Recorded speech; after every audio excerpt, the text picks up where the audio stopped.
What's good, you guys? C.A.S.T back with another video. I'm gonna try to make this one real quick. I've seen a lot of people talking about the XDefiant, that new game, the Call of Duty killer, what everyone's been calling it, and I wanted to give my opinions on it as someone that is experienced playing these free-to-play shooters. Now, I don't have too much time in XDefiant, if I'm being completely honest. I'm kind of retired from these types of games. They require a lot of dedication and time investment into it that I just personally don't have time for. But I might play it here and there. But I jumped into a couple games. You'll see a little bit of the gameplay. This is from about a month ago, from when I actually got this. So there have been updates. But after I played it, I was like, yeah, it's cool, but I don't really see myself investing time into it. But when I was younger, I played very similar games to this. The last big FPS I played was Call of Duty, the first one I actually bought. So I'm not someone that is really, has the blinders on as far as the heyday of like, oh, I'm missing the nostalgia days. I only played like the OG Call of Duties when I visited my friend's house and we played like split screen, like four-way split screen on Modern Warfare 3, for example, or zombies on Black Ops 3 or Black Ops 2.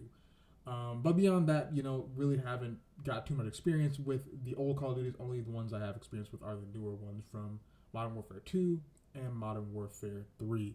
But in this video, I'm just going to talk about, what you should expect when getting into XDefiant, not from a gameplay perspective, but just from the overall aspects of how the game and community is going to develop as time goes on, because I think that's something that a lot of people really aren't talking about, and something that if you're coming from the Call of Duty community that you might not be necessarily used to. So let's go ahead and get into this.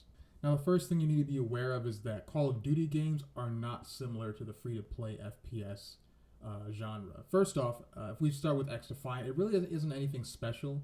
A game very similar to this came out literally almost a decade ago. If you haven't heard of Dirty Bomb, it's very similar. It's a FPS style game, focuses on gunplay, movement, cracked out players, getting the head glitches and stringing together crazy, kill streaks. But it has the exact same kind of heroes and champions that you would have seen in like Overwatch or Overwatch 2 at the time period.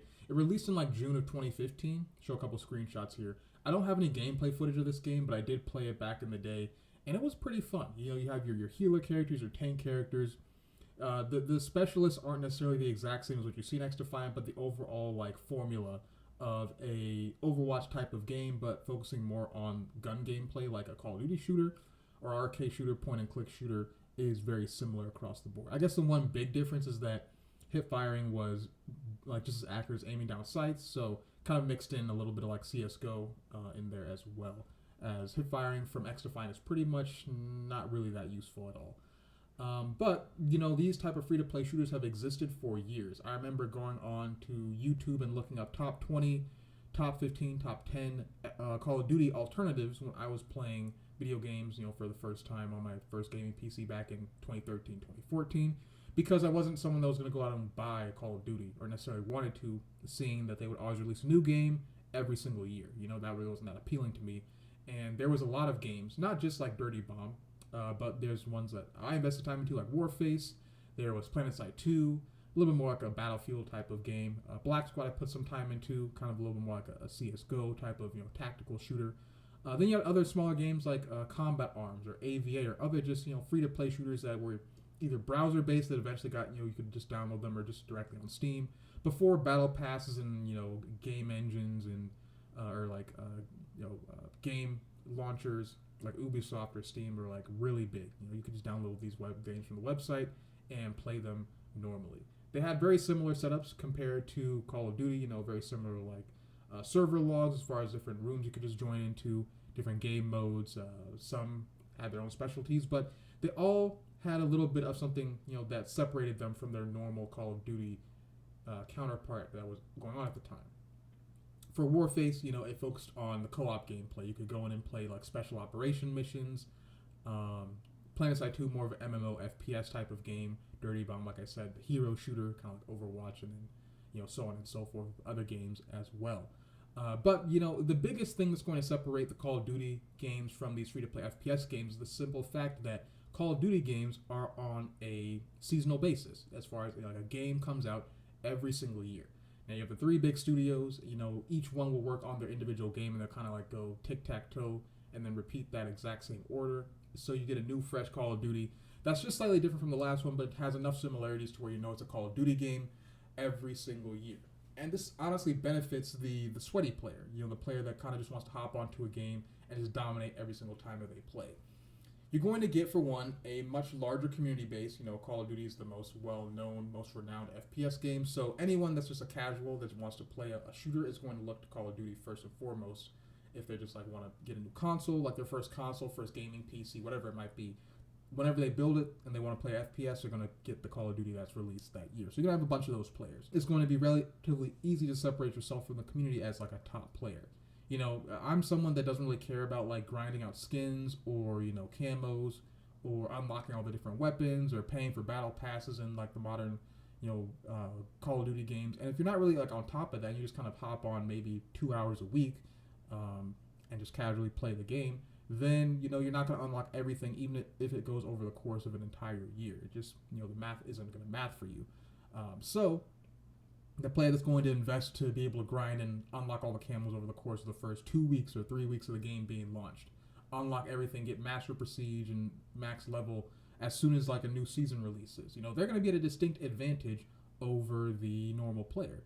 And another simple thing is memorizing spawns. I think what separates the casual player from the actually good player is that those players memorize the spawn points. They have a distinct advantage over, they know exactly where the enemy team is going to spawn every single time. If you're just casually playing the game once or twice for 2 hours every single week, and compared to someone that's putting hours upon hours, hundreds, thousands of hours in this game per year, they're going to be at a distinct advantage over you. You're just going to be running around with your head cut off like a chicken, while they're just shooting fish in a barrel, and the cycle is going to completely reset the next year because there's going to be slight differences in the mechanics on moving, slight differences in the recoil pattern, obviously new maps, new spawn system, different skill-based matchmaking to a different level of strength, different guns, different time to kill, little slight differences in between every single game, while still a Call of Duty game is going to reset the bar for the casual player, not so much for the experienced player. They'll be able to pick up the new mechanics relatively easily. But for the casual, they're starting from zero over and over and over again, which gives the Call of Duty enthusiasts, a distinct advantage over the rest of the community. That's not going to be the case with a game like XDefiant or any type of FPS shooter that's free to play. You see, when I was playing Warface, it took me a while to kind of get used to the game, but since we're all playing the exact same maps on the exact same game for year after year after year, after a year and a half, I was one of the top players in the game. I knew had played all the maps, had pretty much most of the guns unlocked, all the armor, figured out what was the best armor to use, what were the best attachments to use, figured out, what damage drop actually works like, what bullet spread and accuracy actually looks like, what gloves and that kind of stuff. Little dynamic different things in the game that will actually kind of allow you to play more efficiently and play the game properly, that if the game just shut off in a year, I never would have achieved that. Or the game significantly changed. That's going to be the case with XDefiant. And also, you're not having a new game that comes out that's pulling the majority of the casual players. The majority of the new players are going to get the latest game. Everyone's that's going to be left in the game a year from now is going to be the top players that stay stuck around just playing each other. There's not going to be any new player base in comparison to what it is like right now. And the casual player that wants to stick with the game but isn't going to grind it out as long is going to have more time to actually get used and comfortable with the game. What I'm saying is the level of skill, as far as the diversity of skill, you're not really gonna have that many bots running around. You hop into a game of Warface, for example. I did that, because I haven't played Warface in a minute. I went 0-5, just getting used to the game, not really dicking around, and I was using old meta because I haven't played the game in a year and a half, 2 years actively.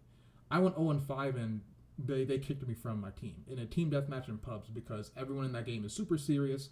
Everyone in that game wants to win. They're all the same, the sweaties that have been in the game legitimately for a decade plus now, and they're not going to tolerate someone coming in and going 0-5 and losing the game for them. So they kicked me at 0-5, which is kind of crazy, but that's just the community that it built. And XDefiant, whatever a community is going to develop, it's going to develop a community based on very skilled players, and that's all that's going to be left a year from now, 2 years from now. So the aspect of being able to hop into pubs and just chill and relax, that's not going to be the case in the next couple months to a year, especially when, Black Ops 6 releases and then the next Battlefield or the next big FPS game or the next big, release. GTA 6, when that releases, that's going to pull a lot of players as well. Not the same genre, but, those big AAA titles they branch between a lot of different communities. And that's going to make the numbers just kind of dwindle and fall behind. So that's one thing you need to get used to. The next thing you should get used to is the lack of updates. With Modern Warfare, you're getting a season pass that will last maybe like a month and a half, like anywhere from 30 to 40 days it seems like. And then you're getting weekly updates as far as patch notes, new attachments like the jack attachments to that will basically change the gun completely, new skins, new things available in the store to buy, new things to be able to unlock, and then the season updates, even though some people say they're not gameplay changes, which they aren't, but it's a lot of content that's going to, that the Call of Duty community has been used to for the better part of the past 4 years. And when it, since 2019, I guess, so 5 years with the new modern style of Call of Duty. So with that, you're not going to get that. I know with like Warface, you're getting like maybe 6 to 7 major updates a year. PlanetSide 2 was even less, like probably 1 major update per season, if that. So maybe like usually 3 major updates per year. I think 1 year was like only 2 major updates. And then other games are just there's like the updates that you're gonna get on a regular basis, like new maps, new gameplay, that kind of stuff, is going to be far less. Patches to bug fixes. You don't have as big of a dev team. If they release a broken gun, it might be broken for a minute. They release a broken aspect to the gameplay. That's going to be in the game for a minute. You have the spider bots, and then the phantoms that have like 20 plus HP, which I mean that's a huge advantage. So I guarantee, like in ranked, I saw a video of someone talking about this. Everyone's just going to be running phantoms in ranked, which is going to be toxic for the average player. So I mean those type of aspects are just going to become part of the community, and that's not a huge bad thing because that will give your community some character. Going back to my own personal experience with Warface, there were just certain guns in the game that were just game breaking. There was the auto snipers, the VSS Venturas, which was called the Garota. If someone used this in the game, they could be like 0-7, and they get their first kill with the auto sniper. Everyone in the game is going to spam Gay Rota, and it's kind of funny, but that's kind of the community we developed. There's an even more powerful auto sniper called the KKSNR Black. Had like 700 RPM. It was a 2-shot kill at any range on the map, at any body part, no recoil, 30-round magazine, fast reload speed, and it was silenced. Like, if you equip that in a PvP game mode, you're getting kicked from the server. It doesn't even matter, or not kicked from the server, kicked from the lobby. The only place this gun was allowed was really in, it was only allowed in co-op essentially, and you would have to use it with like a group that would be cool with you using it, because if you go into like a pub co-op match and to steal all the kills, they still might kick you for like not allowing other people to complete their daily challenges, or so they can unlock their different things that they're working towards in the game. So it was more for like a trophy, but like the community developed, like if you use this gun, like you're toxic, and we aren't going to deal with that. so and, those type of things are kind of funny to think back to, and obviously it gives your community in a game like something to develop, like I don't know, character traits too. It's almost like you wear your scars as a badge of honor. It's weird to think about that you're like kind of like conditioned to deal with trash and toxic gameplay, but it exists, and it exists in almost every single free-to-play shooter. Just ask their community, and they all have something they're going to complain about. It's inevitable. But that's just something to expect. With Call of Duty, if they release a broken gun, it's going to be replaced by another broken gun, or just patched over the course of maybe a week or so. Not really the case with these free-to-play shooters. And finally, the last thing to realize is that if you're not going to make whatever free-to-play shooter, in this case XDefiant, your number one shooter moving forward for the next year or so, you're going to fall behind the curve, and you're not going to be able to hop back in the game and just pub stomp. I can hop into Modern Warfare 3, for example. This is some gameplay footage from a Warzone. I don't even play Warzone. I don't even know like the map Rebirth Island or anything like that. Barely even know like how half the guns work. But I was still able to hit shots because I still have a relatively competent aim. And with skill-based matchmaking, I guess holding my hand, you're going to be able to hop into a game regardless of the game mode and still like frag out to a certain aspect. I can't perform like this, if I was to hop back into Warface. I'm going to go negative. I've tried to, go back and focus on playing the game. The best I went was like maybe 2 kills negative. But, it's just that aspect. Like, if you're behind the curve with either the gear, the guns, or just the skill, and all that's left is people that have never put this game down over the course of how many months or years you've taken off from playing this game, you're just gonna be that farther behind the curve. And that's they develop a community where they're just playing that, and that's pretty much it. So unless you're like a top level like gamer or FPS player, just across the board, and the majority of people aren't that, even if they are really good at one specific game, then focus on making XDefiant your new go-to shooter if you want to have that kind of just pub stompy experience like you did in Call of Duty. And even then, it's still going to be limited to a certain aspect. I think grinding a game like that and just learning the ins and out of it are going to be relatively fun. That's another aspect. The grind that people are complaining about in XDefiant. That's just like kind of commonplace in these free to play games, because these games are made to last literally years. We want this game to be around for the next 5-6 years.